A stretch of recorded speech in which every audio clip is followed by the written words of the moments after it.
नमस्कार, मैं प्रियंका। आप देख रहे हैं 4 PM। हम हिंदू जगाने आए हैं, हम हिंदू जगाकर जाएंगे। पूरी कर लो तुम तैयारी, आ रहे हैं भगवादारी। ये गाना आपने कई बार सोशल मीडिया पर सुना होगा। अंधभक्तों की टोली समेत भाजपाई गैंग इस गाने को, इस वीडियो को खूब शेयर करती है। तो क्या सवाल खड़ा होता है, 2014 के पहले हिंदू सो रहे थे? ये सवाल इसलिए क्योंकि मध्य प्रदेश में मोहन यादव ने एक फरमान जारी किया है और इस फरमान के जरिए लोगों को जगाने की कोशिश की जा रही है। तो फिलहाल मध्य प्रदेश में मोहन यादव ने क्या फैसला लिया है और सदन में मोहन यादव मुख्यमंत्री बनाए गए हैं, मुख्यमंत्री साहब ने सदन में ऐसा क्या बोल दिया है कि पूर्व मुख्यमंत्री शिवराज सिंह चौहान मुंह ताकते रह गए हैं।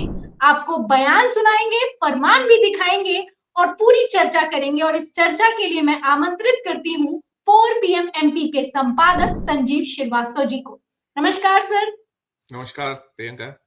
सबसे पहला सवाल और सबसे बड़ी खबर सर, खबर निकलकर सामने आई है मध्य प्रदेश से कि क्रिसमस पर स्टूडेंट्स को घर वालों की मर्जी के बिना ना बनाए सेंटा क्लॉज, वरना स्कूलों पर होगा एक्शन। एमपी में नया फरमान जारी कर दिया गया है सर। जाहिर सी बात है, पेरेंट्स को पता होता है, स्कूल की तरफ से एक नोट भी जाता है, तभी वो जाकर सेंटा क्लॉज की ड्रेस खरीद कर लाते हैं। ये कोई नई बात नहीं है, लेकिन अब इस पर फरमान जारी किया गया है कि पहले आप परमिशन लीजिए, फिर सेंटा क्लॉज बनाइए। बिल्कुल प्रियंका, ये चीज हुई है और इसको लेकर प्रतिक्रिया है कि बच्चे हैं, छोटे छोटे बच्चे हैं, उनको सभी से जो तीज है, त्योहार है, इस तरीके के और भी जो एक फैंसी ड्रेस तो होता ही होता है, बाकी और भी आयोजन होते हैं, उन्हें संस्कृति से भी परिचित कराया जाता है, अलग अलग चीजें हैं। और देखिए, जो मिशनरी के स्कूल है वहां भी होता है, ना केवल मिशनरी बल्कि अन्य स्कूलों में हम लोगों ने देखा है। हम लोग जब से होश संभाला है उसके बाद से हम देखते चले आ रहे हैं कि ये चीजें होती रही हैं और कोई नया नहीं है। लेकिन हाँ, मध्य प्रदेश में भी नया एक आदेश है।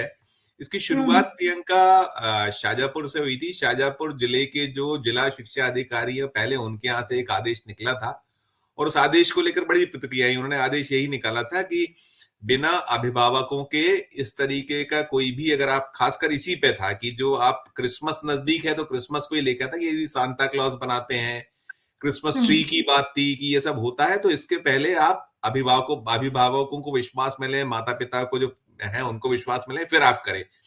मीडिया ने उनसे सवाल भी किया था कि ये क्या है, क्यों है, तो उन्होंने कहा था कि इसको लेकर कंट्रोवर्सीज होती हैं, बाद में सवाल खड़े होते हैं, उठते हैं, और सवाल पैदा होते हैं तो मामले पुलिस तक जाते हैं, शिकायतें होती हैं, कोर्ट कचहरी होती है। तो सबको लेकर हमने एक एहतियातन कहा है, हम किसी तीज को, किसी त्योहार को, किसी इस तरीके के जो पर्व है उनको मनाने को किसी को मना नहीं कर रहे हैं। लेकिन यदि आप क्रिसमस को अपने यहाँ मनाने जा रहे हैं और खासकर ये कोई फैंसी ड्रेस होता है या इस तरह के आयोजन हो रहे हैं, सांस्कृतिक कार्यक्रम हो रहे हैं, तो जो है उसमें ना, सांता क्लॉज। जी। ये सर बोलना चाहूंगी सर, धार्मिक कार्ड एक तरीके का ऐड ऑन किया जा रहा है। क्योंकि सर मैंने जैसा पहले भी कहा, पता होता है पेरेंट्स को कि उन्हें क्या बनाया जा रहा है, स्कूल में क्या पहनाया जा रहा है, क्योंकि पेरेंट्स जाके ही ड्रेस खरीद कर लाते हैं। हर माता पिता ये जानता है कि ड्रेस उनको ही लानी, तो पता ही है। लेकिन ये एक तरीके के आप सेंटा क्लॉज को लेकर ऐसा फरमान जारी कर रहे हैं। सर एक तस्वीर दिखाती हूँ, ये तस्वीर देखिए आप। इस तस्वीर में आप देख सकते हैं एक महिला ने बुर्का पहन रखा है और वो अपने साथ अपने बेटे को कृष्ण बनाकर लेकर जा रही है। तो ये जो गंगा जमुनी तहजीब है, ये काफी समय से चलती आ रही है, हर कोई जानता है। लेकिन इस सहिष्णुता को क्या तोड़ने की कोशिश है? क्या इस तरीके के फरमान लाकर, बुलडोजर चलाकर किस तरीके का एजेंडा सेट करना चाह रहे हैं ये हमारे नए नवेले मुख्यमंत्री? नहीं, सवाल यही हो रहा है कि भाई ये और भी इतने सारे, मतलब है ना कि और भी गम है जमाने में, तो ये सब क्यों क्यों नहीं है। और आपने गंगा जमुनी तहजीब की बात की, तो यही तो बात होती है कि जब इस चीज को क्यों नहीं बने रहने देना चाहते, हर चीज में चश्मा क्यों आपका आता है। और देखिए, ये ब्लेम बीजेपी पर ज्यादा लगता है। और देखिए, जब आप कोई निर्णय लेते हैं, कोई फैसला लेते हैं, फैसले के बाद सवाल कई सारे खड़े होते हैं। अगर आप, जो आप कह रही, मैं आपसे सहमत हूं, ना केवल ड्रेस लानी होती है, कई बार आपको अनुमति आपकी लगती है कि भाई स्कूल उस ड्रेस को अरेंज कर देगा और जो उसकी फीस चुकानी है, जो उसका शुल्क चुकाना है, वो पेरेंट्स चुकाएंगे, तो उनको पता तो होता ही है। इससे एक कदम और आगे बढ़ा है। देखिए, ये जो जब पहले शाहजहांपुर में हुआ, फिर मुख्यमंत्री जी ने उसको एंडोर्स किया, और उनके एंडोर्स करने के बाद भोपाल में भी वीडियो एक कल हमने देखा था, उसमें संस्कृति बचाओ मंच है जो बात करती है, वो यही सनातन और तमाम, तो उन्होंने तो बहुत सारी चीजें कही है कि भाई आप जो है छुट्टियां दिवाली पे क्यों नहीं देते हैं? मिशनरी के स्कूल है, उन्होंने मिशनरी के स्कूल को स्पेशली टारगेट किया। वो गए यहाँ भोपाल में, उन्होंने इस स्कूल के सामने प्रदर्शन किया, आंदोलन किया, चेतावनी दी वहां के प्रिंसिपल को कि यदि आप इन चीजों पे गौर नहीं फरमाइएगा और इसके बाद भी करिएगा तो हम सीधी कार्रवाई करें। अब सीधी कार्रवाई का आशय क्या है? तो ये भी चीज है कि आपके द्वारा यदि आप उसको थोड़ा सा बल देते हैं, तो बल देने के बाद जो अनुषांगिक संगठन है वो थोड़ा ज्यादा ऐसे रवैये पर उतर आते हैं जो ठीक नहीं हो माना जा सकता। वो ठीक है। जी हाँ जी सर कई बार देखने को मिला है, वैलेंटाइन डे को लेकर ले लीजिए, माता पिता मातृ पितृ दिवस मनाया जाएगा। अरे दिवस को ही मत मनाओ, मातृ पितृ दिवस उसी दिन मनाने की क्या जरूरत है? हक डे आया तो काऊ हक डे मनाया जाएगा। इस तरीके से देखा जाए तो एक तरह से ये धर्म का अपमान खुद ही ये लोग करवाने की कोशिश करते हैं, फिर उसके बाद भावनाएं आहत हो जाया करती हैं। फिलहाल सर इससे इधर एक बयान भी है, सीएम मोहन यादव ने सदन में खड़े होकर राम को लेकर एक बयान भी दिया, और ऐसा बयान दिया है कि शिवराज सिंह चौहान में मुंह ताकते रह गए। क्या बयान है सर? छोटा सा बयान है, बयान सुनाते हैं, फिर इस पर भी चर्चा कर लेते हैं। में कोर्ट में सर्टिफिकेट देते थे कि राम का अस्तित्व कहाँ है, राम जी कहाँ है। कपिल सिब्बल का आज भी एफिडेविट इस बात के लिए लक्षित करता है कि आपने प्रभु श्री राम पे प्रश्न उठाए थे, आज आप उनकी बात करते हो कि हाँ हमारे भी राम है। अरे तुम्हारे राम तो होते तो तुम ये सर्टिफिकेट क्यों देते, ये मामले क्यों उलझाते, राम मंदिर के मार्ग में क्यों बाधाएं खड़ी करते? ये बड़े दुर्भाग्य का विषय। और अब फिर मामला है, चलो आप भी समझ जाओ, कोई बात नहीं, राम की बात पूरी हो गई, आ जाओ कृष्ण भगवान की, कृष्ण कन्हैया लाल की जय, मथुरा में आओ मथुरा में कौन मना कर रहा, बड़ा भगवान कृष्ण की जय जय। तो सर सुना आपने, कहना है कि कांग्रेस वाले कहते हैं कि राम कहाँ है। पहले तो आपने कहा कि राम का अस्तित्व नहीं है, और अब आप लोग कहते हैं कि राम हमारे हैं। आप लोगों ने राम मंदिर के बनने में बाधा डाली। कैसे सर, क्या तेवर है, कैसे क्या बोल रहे हैं, देख सकते हैं आप। तो जो एजेंडा है, जो कथित तौर पर जो एजेंडा है, वो साफ होता हुआ नजर आ रहा है। नहीं, निश्चित तौर पर देखिए 2024 का जो लोकसभा का चुनाव है उसमें सनातन एक बहुत बड़ा इश्यू होने वाला है, बल्कि बनना शुरू हो गया है, उसको बनाया जा रहा है।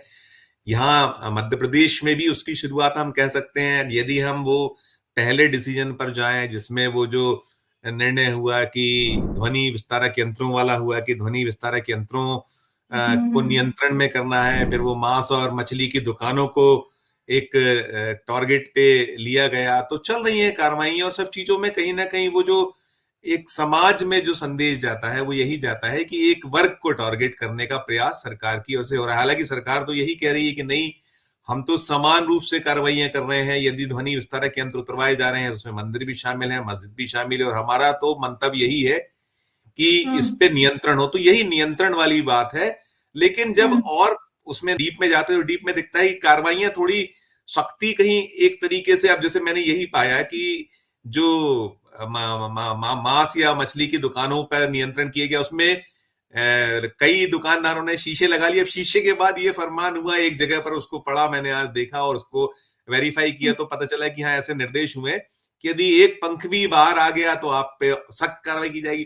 थोड़ा ये अति रंजना हो जाती है कि आप, ठीक है आपका जो भी निर्देश है, सरकार के आदेश, उनका पालन करना प्रशासन मशीनरी का काम है, लेकिन उसमें ऐसा संदेश करिए कि लगे समान भाव से हो रहा है। वो समान भाव नहीं होता है तो सवाल खड़े होते हैं। प्रियंका, अति भाव तो दिखता ही है सर, अति भाव वहां पर साफ ये ज्यादा होता हुआ नजर आता है जब आप कहते हैं कि ध्वनि विस्तारक यंत्र यानी लाउड स्पीकर की वॉल्यूम को कंट्रोल किया जाएगा, और आपके काफिले में साथ साथ लाउड स्पीकर लगे हुए हैं, मोहन यादव खुद काफिला निकाल रहे हैं, उस पर कोई कंट्रोल नहीं है। खैर सर, जहां बात हो रही है राम भक्ति की, वहां दूसरी तरफ एक दिग्विजय सिंह का बयान भी निकलकर सामने आया है। पूर्व मुख्यमंत्री दिग्विजय सिंह का कहना है कि हम सच्चे राम भक्त हैं, राम किसी पार्टी के नहीं है।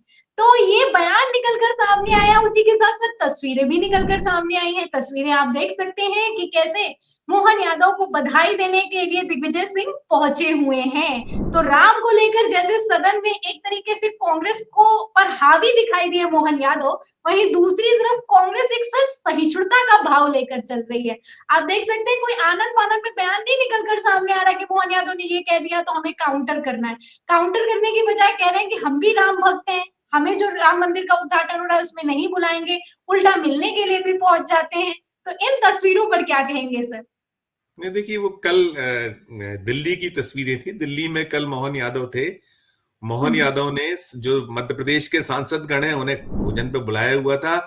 उस भोजन के जो एक जो डिनर डिप्लोमेसी उसी की एक चल रही थी, तस्वीर थी, और उसी बीच में कहीं दिग्विजय सिंह और जो एक राज्यसभा के अन्य सदस्य राजमणि पटेल, साथ साथ विवेक तनखा, इस तरीके के लोग वहां मिलने के लिए मोहन यादव से पहुंचे थे और बताया यही गया था कांग्रेस की ओर से कि कुछ इश्यूज हैं प्रदेश से जुड़े, उन पर चर्चा करनी है उनको। लेकिन देखिए, जब राजनेता या दो ऐसे दल जो आपस में एक दूसरे के प्रति कटाक्ष करते हैं, एक दूसरे के प्रति जो राजनीतिक जो आपसी जो कह लीजिए कि एक उनकी अपना धर्म भी है, दायित्व भी है कि आलोचना भी करना है, एक दूसरे को कटघरे भी खड़ा करना है, लेकिन जब आपस में मिलते हैं तो खबर तो बनती ही बनती है।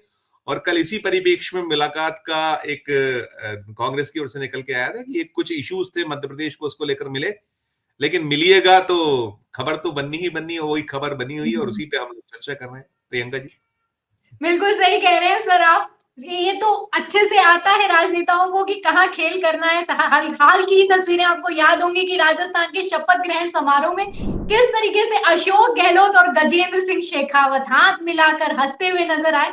खबरें बन गई कि कितने दुर्विरोधी हैं, लेकिन मंच पर देखिए कि कितना पुराना याराना है। फिलहाल ये खबरें हैं, ये तस्वीरें, और मध्य प्रदेश में क्या कुछ हो रहा है इस पर जो भी जानकारी सर आपने हमें दी है, बहुत बहुत शुक्रिया। इस पूरी जानकारी पर 4 PM के दर्शकों की क्या राय है हमें कमेंट बॉक्स में जरूर बताइए, क्योंकि जिस तरीके से मोहन यादव तिलक लगाकर लगातार भगवा पटका डालकर दिखाई दे रहे हैं, जिस तरीके के बयान वो सदन में दे रहे हैं, जिस तरीके के फरमान वो पारित कर रहे हैं, जिस तरीके से बुलडोजर चल रहा है, लाउड स्पीकर के वॉल्यूम को कंट्रोल किया जा रहा है, क्या मध्य प्रदेश में भी उत्तर प्रदेश का फॉर्मूला लागू करने की कोशिश की जा रही है? क्या मोहन यादव खुद को साबित करने के लिए जल्दबाजी कर रहे हैं? इन सभी सवालों के जवाब में और इन खबरों पर आपकी क्या राय है हमें कमेंट बॉक्स में जरूर लिखें। वीडियो को ज्यादा से ज्यादा शेयर करें, सब्सक्राइबर बटन दबाएं, लाइक बटन दबाएं, हमारे चैनल को ज्वाइन भी करें।